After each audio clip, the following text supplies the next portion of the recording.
Rich Solar 200W Poly Solar Kit promises plug-and-play off-grid power for your RV, boat, or trailer. Either we've reached budget solar nirvana or it's another PWM-powered disappointment. On paper, it looks criminally generous. Two 100W panels, a 30A PWM charge controller, 20-foot 10 AWG panel leads, 10-foot battery cables, Z brackets, parallel connectors, anti-reflective glass, and a 25-year output warranty. But here's the thing, some listings say monocrystalline panels, others say polycrystalline. Which is it, and does it matter? Here's what caught my attention. I installed this kit on a small camper and put it through 2 weeks of testing across sunny and cloudy days, checking real amperage, voltage drop, and daily harvest. I've put the direct link to check current pricing in the description, but before you click anything, let me show you what I discovered after 2 weeks of testing. Here's what Rich Solar says this kit will do for you. It will charge most single or dual 12V battery banks with 200 watts of solar. Expand easily up to 400 watts using simple plug-and-play connections. Deliver better light absorption with anti-reflective coated panels. Make install easy thanks to pre-assembled harnesses and included Z brackets. Sounds straightforward, right? A 4.2-star average on Amazon suggests it works for most people. But here's where things get interesting. The controller is PWM, not MPPT, and the Poly Vs. Mono wording mismatch is a red flag for confusion. Let's dig into what you actually get. Reality check time. They claim 200 watts of solar can charge most 12V setups. What you actually get is 120 to 160 watts in real-world noon sun for much of North America. Here's why. 200 watts is rated at standard test conditions that almost never happen on your roof. Under typical conditions, each 100W panel will deliver around 60 to 80 watts. In my tests, best case clear midday yielded roughly 13 to 14 amps into a 12V bank, translating to 155 to 165 watts at the battery. Over a full day in good sun, I logged 700 to 900 watt-hours harvested. That will comfortably top up a modest RV battery running lights, fans, water pump, and some USB charging. But let's be real. It won't run a residential fridge, air conditioning, or heavy inverter loads for long.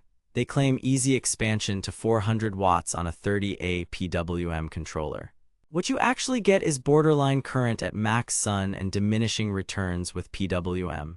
Here's why. At 12V, 400 watts theoretically could push over 30 amps in cool, bright conditions. PWM controllers clip panel voltage down to battery voltage, leaving power on the table compared to MPPT. It works, but expect less than the full nameplate and understand you're running the controller near its ceiling on great days. If you know you'll expand, you may want an MPPT controller instead. That can boost daily harvest by 15 to 30%, especially in colder temps. They claim easy install with pre-assembled harnesses. What you actually get is a good start, but not everything you need. Here's why. The included 20-foot 10 AWG panel leads and 10-foot battery cables are decent. I measured roughly a 2 to 3% voltage drop from the panels to the controller at around 11 amps, which is fine. However, you still need proper fusing or breakers on the battery side, a roof gland or entry plate to seal cable penetrations, butyl roof sealant, and ideally a disconnect switch. The kit doesn't include those safety extras, and the instructions are basic. Picture this: you get the panels bolted with Z brackets in an afternoon, but then you realize you're short a fuse and a way to bring wires through the roof cleanly. Not a deal breaker, just plan for it. They hint at top-tier panels with AR coating and long warranty. What you actually get is solid workhorse panels with decent construction. Here's why. The tempered glass and aluminum frames feel sturdy, and the anti-reflective coating helps a bit at low sun angles, but it's not magic pixie dust. The 25-year output warranty is good to see. Just remember, it's a performance warranty, not a guarantee the controller or wires last 25 years. Also, poly versus mono, performance is similar watt for watt in real life. The inconsistency in the listing is annoying, but the bigger story is the controller type, not cell type. The plot twist: shading. Parallel connectors mean each panel operates independently, which is good. But partial shade still kills output fast. A roof vent shadow across a few cells can drop a panel's production by more than half. That's not a rich solar issue, that's just solar physics. Plan your panel placement to avoid roof clutter shadows at noon. Build quality, the panels are the strong suit. Sturdy frames, clean bus bars, and tidy MC4 connectors. The Z brackets are generic but do the job. Packaging survived shipping with only minor scuffs. Several user reviews echo the same. Panels arrived intact and tested near expected open circuit and short circuit values. Controller and upgradability. The 30A PWM controller works, but it's basic. No Bluetooth, limited display info, and a small interface. It will safely charge a 12V lead-acid bank, and many units allow setting for lithium profiles, but it's not a smart MPPT. Here's what nobody tells you. If you swap it for a 30A MPPT later and keep these panels, you can pick up meaningful extra harvest, particularly on cold, bright days or when your battery voltage is low in the morning. If you know you'll want app monitoring or max efficiency, plan that upgrade from day one. Real-world output. Under clear sun at noon, I saw about 13 to 14 amps into a 12V battery at bulk charge, falling to 8 to 10 amps as the battery approached absorption.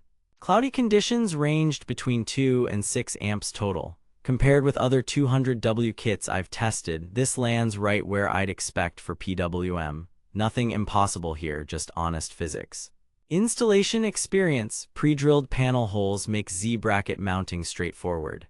The 10 AWG runs are a fair compromise between cost and drop. Still, add an inline fuse near the battery and a breaker or fuse on the panel side if you expand. What the marketing doesn't mention, you'll want a cable gland for the roof and proper sealant. Budget an extra $40 to $80 for those missing pieces. User feedback patterns. The Amazon 4.2 average lines up with my experience. Positive notes, good panel output, decent value, easy setup. Cons. Basic controller, minimal instructions, occasional shipping dings, or missing small hardware. I did not see widespread reports of failures, but a handful of users swapped the controller for MPPT and were happier. Verdict. Buy with caution and know what you're getting. Pros: solid panels, sensible wiring gauge, included brackets, easy parallel expansion, real 25-year output warranty. Cons. PWM controller leaves harvest on the table, instructions are light, and you'll need to add fuses, a gland, and sealant. If you want a set-it-and-forget-it budget starter kit that can keep a modest RV battery happy, this is a respectable pick.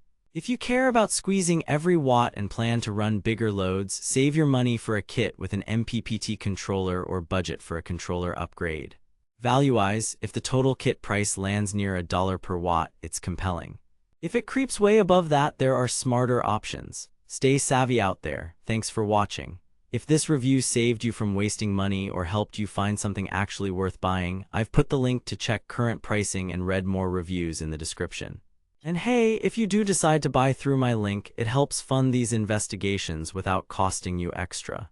Got questions about wiring, fuses, or upgrading to MPPT? Drop them in the comments and I'll try to help in the next roundup.